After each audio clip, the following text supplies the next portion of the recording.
Hola, soy Javier Cravioto y esta es Opinión y Análisis en 4TV. Con ese amigo, ¿para qué queremos enemigos? El análisis de la relación de México con Estados Unidos debe partir y parte de realidades. Nos puede gustar o no la interrelación de dos vecinos cuando uno de ellos es la economía más grande del mundo, cuando es el principal productor de armas, con el ejército más grande del mundo y con el poder del portafolio nuclear en manos de una persona. El hecho de que el 80% de las exportaciones de México vayan a ese país, lo que parecía a muchos ser la panacea, hoy confirmamos que es el chantaje que pende sobre nuestra economía, al ser amenazadas esas exportaciones con aranceles de manera unilateral. Pero es una realidad con la que hay que vivir y es una realidad con la que este gobierno debe lidiar. Ante la amenaza que se cierne sobre el país, México tendrá que gestionar y acordar mínimos que satisfagan el capricho de un gobierno ahora coherente y civilizatoria. Uno en que todo se hace en el caos, en la locura de las decisiones. Y sobre todo, la gente que lo rodea a ese presidente es incluso más peligrosa. Y sin embargo, esa es nuestra realidad. El proyecto neoliberal integró nuestra economía a la de Estados Unidos. El Tratado de Libre Comercio, la incorporación de leyes en beneficio de empresas extranjeras, el sometimiento del Poder Judicial en fallos legales o legaloides en contra del país. Con ello hay que vivir. ¿De qué nos sirve ser México frente a esta realidad? De poco, muy poco, frente a la arrogancia y el desprecio del vecino del norte. Ese que nunca ha sido amigo. Pero depende de mucho también al interior de nosotros mismos, ¿no? Entender bien que no contamos con ese vecino.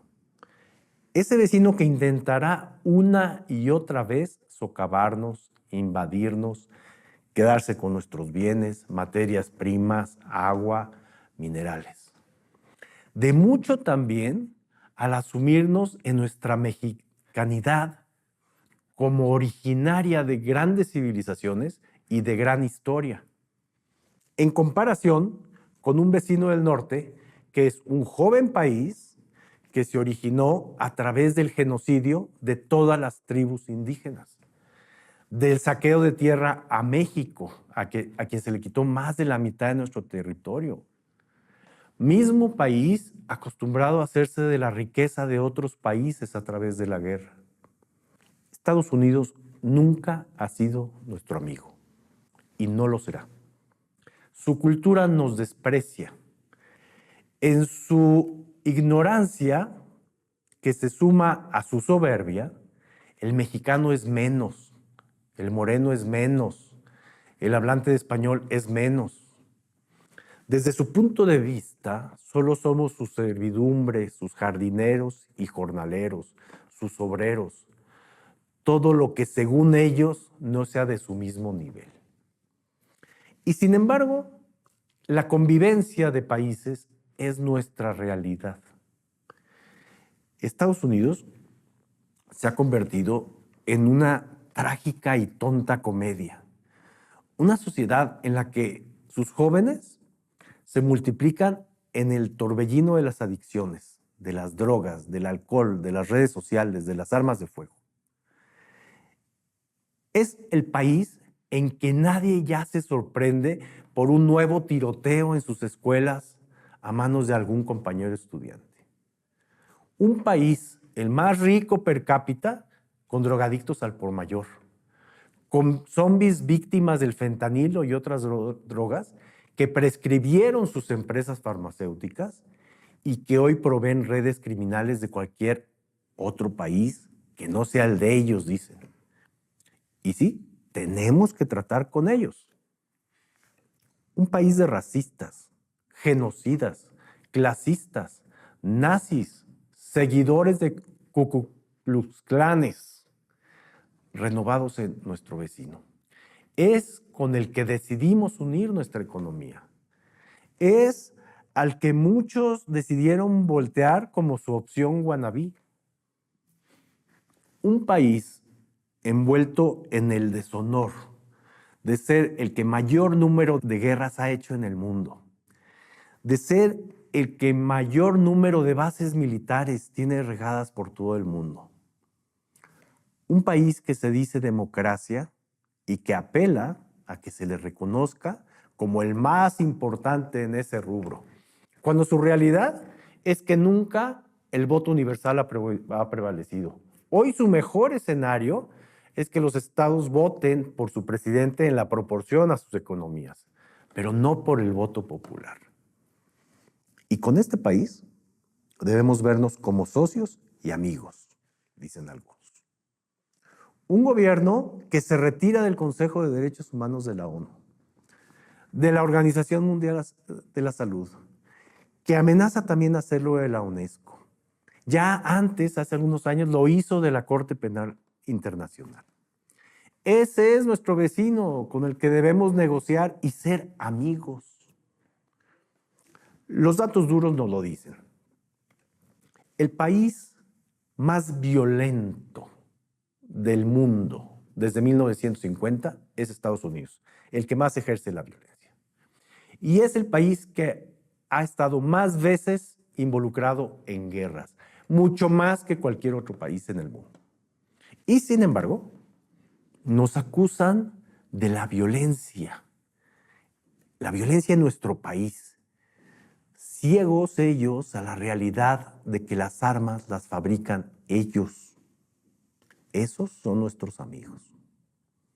Y esos son los amigos que históricamente, y ya no me refiero solo al despojo de nuestro territorio en 1848, más de 2.300.000 kilómetros cuadrados, que es más de la superficie actual del país. México mide 2 millones y un poquito más de kilómetros cuadrados. Bueno, pues nos quitaron 2.300.000. Pues ya ni siquiera hablemos de eso, fue hace 150 años, un poco más. Tampoco de sus invasiones al mismo. Aquí en el Zócalo de la Ciudad de México ondeó la bandera americana en una de sus tantas invasiones. Me refiero también al intento constante, rotundo, de desviar el destino nacional de nuestro país a través del patrocinio de las voces de la derecha, partidos, organizaciones y ONGs. Y esos son los amigos que construyeron su historia de relación con México, adoctrinando en sus universidades y medios de comunicación a mexicanos que gustosos compraron el American Dream, que no es otra cosa que desnacionalizarse y ser tapete del vecino norteño. Y con ello hay que vivir. Es lo que tenemos y es lo que formamos en una relación de décadas y ya más de un centenio. Entonces, el margen de acción ante tal realidad es el que en la Realpolitik es lo que utilizó este gobierno en el zipizape del fin de semana anterior. Ante la medida tomada por el vecino amigo del norte de imponernos medidas arancelarias, este gobierno salió a hablar con claridad, a negociar, a pactar, a hacer acuerdos y sobre todo a darle por su lado al narcisista en el poder. Pero esta historia no se ha acabado, el chantaje se mantiene y no hay forma de poderlo parar de inmediato.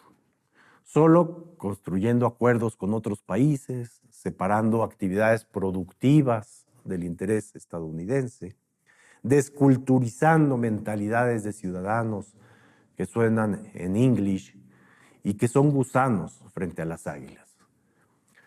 Podremos solo así algún día relacionarnos en igualdad. Hoy la realidad es que nos tienen avasallados.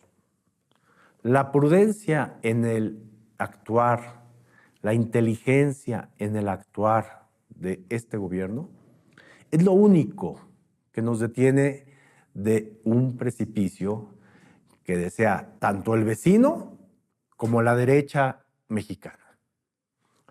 Las voces del panismo, priismo y todos los grupos conservadores y reaccionarios que hemos derrotado en las urnas son muy claras. Ellos están del lado del vecino. Nosotros tenemos que estar muy alertas, porque son esa quinta columna que está a favor de lo que bien podemos llamar, lamentablemente, podemos llamarles enemigos. Así, sin tapujos, enemigos. El presidente de Estados Unidos es un delincuente convicto y un depredador conocido. No estoy inventando, es un dato. Él es un delincuente ya juzgado en la corte, por el hecho de ser presidente, pues la libró, pero las acusaciones fueron probadas. Bueno, ese señor es nuestro amigo, resulta. Entonces, vivamos con ello de la mejor manera, reunidos y solidarios con el gobierno y la gestión de la presidenta Sheinbaum y su equipo. No son buenos tiempos cuando quien gobierna al poderoso vecino es un hombre malvado al que solo le importa a él mismo. Ahora estamos en un impasse de 30 días, pero el chantaje continuará. El chantaje parte de poner aranceles con el pretexto del fentanilo y con el pretexto de la migración. La historia del fentanilo no se va a acabar. Esa es la historia de Estados Unidos. La marihuana en su momento, en los 70s, en los 80s, ese negocio de la marihuana del señor Caro Quintero, aquel famoso narcotraficante, con el gobierno de Estados Unidos, vía DEA, vía CIA, sucedió porque requerían sus adictos ciudadanos la marihuana. La cocaína después, con aquel Pablo Escobar de Colombia y todas estas mafias de los países sudamericanos, asociadas otra vez con el gobierno de Estados Unidos a través de sus agencias, porque sus adictos requerían la cocaína. Hoy es el fentanilo, que requieren sus adictos. Mientras haya un mercado de adicción, mientras haya las armas que soporten ese mercado de adicción, esto seguirá. El chantaje continuará. El futuro en esta materia, el futuro de la relación política y de la afectación económica a México, es incierto ante la barbarie de la extrema derecha que gobierna a ese país amigo, que no es amigo de nadie, tan solo es amigo de sus intereses. Y que por nuestra propia historia de gobiernos corruptos y agachados, nos olvidamos de nuestros propios intereses y le dimos entrada. Esto debe cambiar por el bien de nuestro futuro, pero no se ve cómo y no se ve cuándo. Es un trabajo de construcción, ladrillo a ladrillo, momento a momento, decisión a decisión. El país debe estar unido sabiendo que hay un grupo, un porcentaje de gente que no quiera este país. Un grupo que nunca va a apoyar a este gobierno, que va a preferir al vecino por sobre nosotros. Debemos tener estas realidades sobre la mesa. Un vecino que no es nuestro amigo y que es inmensamente poderoso. Una economía mexicana que depende en buena parte de este vecino, de la relación con este vecino. Y un pequeño grupo, tal vez un 20-25% de ciudadanos mexicanos que son enemigos internos. Con eso vivimos, Hay que entender esta realidad para que a partir de ella nos cuidemos, nos defendamos y pensemos en el futuro que sí podemos construir. Es necesario como país alejarnos de tanta maldad como la que se vive hoy en el vecino del norte. Muchas gracias.